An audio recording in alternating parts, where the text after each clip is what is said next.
இந்தியாவிற்கு மிக அருகாமையிலே இருக்கக்கூடிய ஒரு நாடு, அண்டை நாடு ஸ்ரீலங்கா.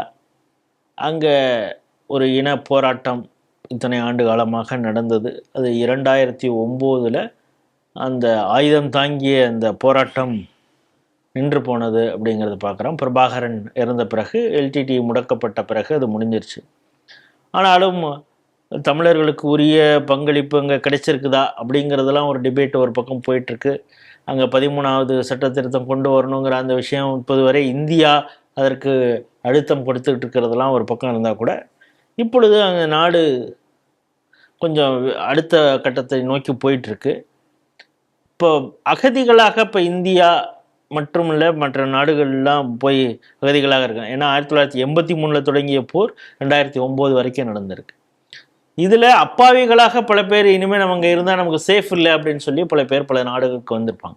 அப்படி வந்தவர்கள் தமிழகத்தில் இந்தியாவில் எங்கேயாவது இருந்தாங்கன்னா அவங்க மீண்டும் இலங்கைக்கே வரலாம், அதற்கு ஏற்பாடுகள் உண்டு அப்படின்னு இந்திய அரசும் இது குறித்து பல முறை வலியுறுத்துக்கு. அதனால தான் இந்த சிஏஏல இங்கே இருக்கக்கூடிய ஸ்ரீலங்கா தமிழ்ங்களுக்கு நீங்கள் குடியுரிமை கொடுக்கணுங்கிறப்ப அதற்கு மத்திய அரசு கொஞ்சம்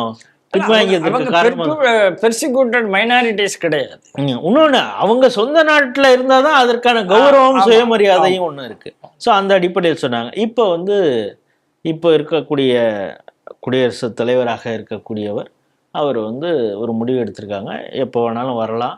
ஆனால் அவங்களுக்கு முன்னால் அரசியல் ரீதியாக கேஸ் ஏதாவது இருக்குதா, பயங்கரவாதத்தில் ஈடுபட்டு அங்கேருந்து தப்பிச்சு வேறு நாட்டில் இருக்காங்களா அப்படிங்கிறத மட்டும் நாங்கள் செக் பண்ணுவோம். மற்றபடி தண்டனைகள் வழங்கப்படாதவர்கள் சாதாரண மக்கள் இருந்தாங்கன்னா அவங்க மீள்குடியமர்த்துவதற்கான வேலைகளும் நாங்கள் தொடங்குவோம், அவங்கள நாங்கள் வரையறுக்கிறோம் அப்படின்னு சொல்லியிருக்காங்க. இந்த திருத்தம் கொண்டு வரதுக்கான ஏற்பாடு நடந்துகிட்டு இருக்கு.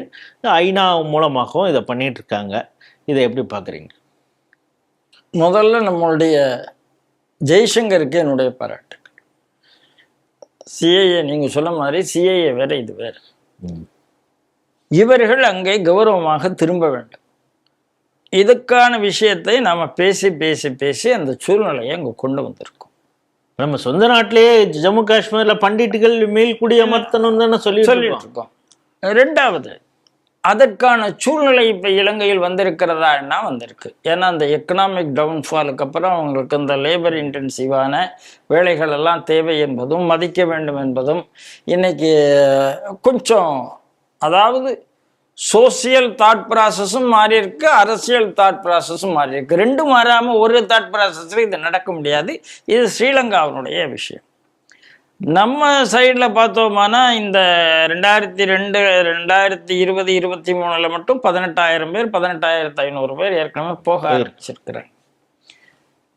தமிழ்நாட்டில் இலங்கை அகதிகள் முகாமினுடைய நிலைமையை பார்த்தீங்கன்னா அவங்க ரொம்ப பரிதாபமாக தான் இருக்குது. அவங்களுக்கு அந்த கௌரவம்லாம் வாழக்கூடிய ஒரு வாழ்வாதாரத்தில் ஒரு கௌரவமான வாழ்க்கை அவர்களுக்கு நாம் கொடுத்து விட்டோமான 1000 பேசுகிறாங்க. தமிழ்நாடு அவர்களுக்கு கொடுக்கவில்லை என்பது உண்மை.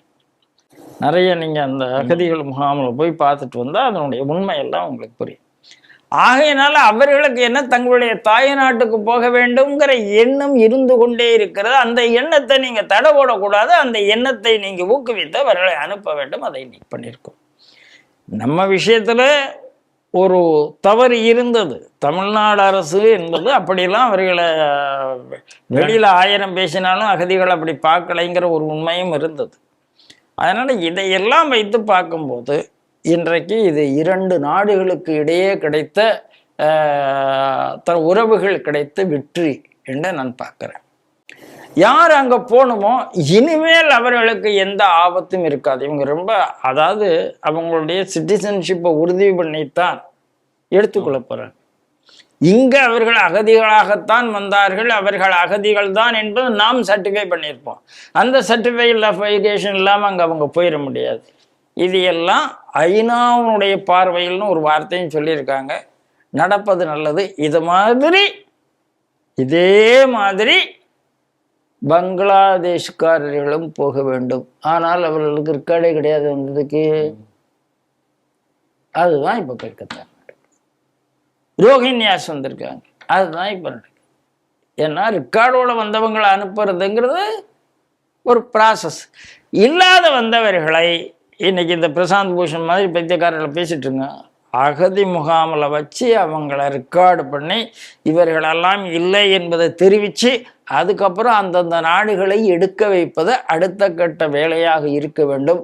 இந்த வேளையில் அவர்களை இங்கேயே வை, அவங்களுக்கு இங்கேயே படிப்பு கொடு, அவங்களுக்கு இங்கேயே சோறு போடு அப்படின்னு இந்த கோஷ்டி பேசாமல் இருக்கணும் என்பது தான் இது சொல்லக்கூடிய செய்தி. இந்த செய்தியும் அவர் புரிந்து கொள்வார்கள் பார்க்குறேன்.